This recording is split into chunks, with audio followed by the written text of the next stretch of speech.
Let's start the explanation of the poem. The cardboard shows me how it was when the two girl cousins went paddling, each one holding one of my mother's hands, and she, the big girl, some 12 years or so. In these lines, the poet is looking at an old photo album which is made up of cardboard. The word cardboard denotes the photograph pasted on a hard, thick paper.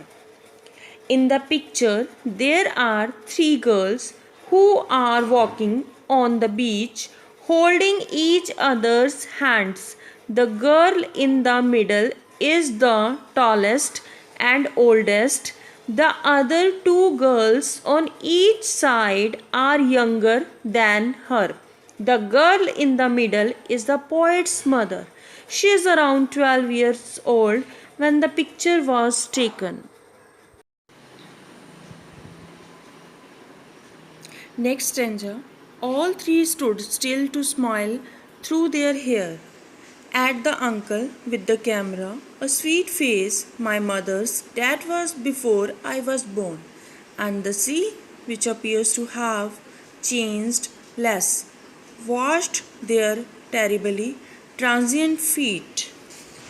In the above line, the poet describes how the photograph was taken. Her mother's uncle took the photograph and told them to stop and pose. All three of them left their wet hair open and smiled at the camera. The poet's attention is drawn towards his mother's face, which is described as a sweet face. The photograph was taken long before the poet was born. The poet calls their feet terrible, transient, as they were so young by then and now they had grown older. On the other hand, the sea which touched their feet has changed less. Now let's talk about the next lines. Some 20-30 years later, she would laugh at the snapshot.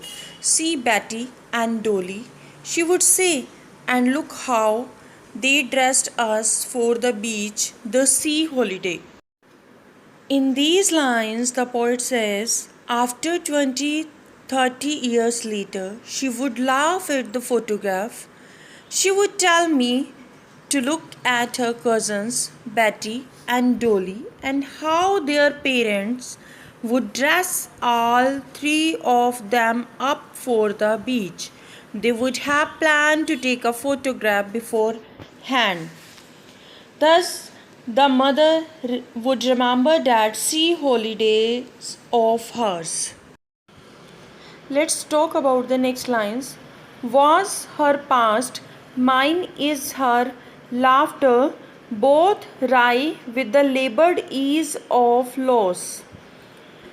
Here, wry means twisted with an expression of unhappiness or disappointment. Here, the poet recalls the sea holiday was her mother's favorite moment from the past, while the poet's favorite moment from the past was her mother's laughter. Both the women would think about those past memories which they cannot live again. They tried their best to adjust to what they lost. Next lines. Now she's been dead nearly as many years as that girl lived, and of this circumstance there is nothing to say at all. It's silences. In these lines, the poet says that her mother died 12 years ago, the same age her mother was in the photograph. Whenever the poet thinks of her mother's death, she cannot explain what effect she has of her mother's death. Death has silenced her mother, which has also left her speechless.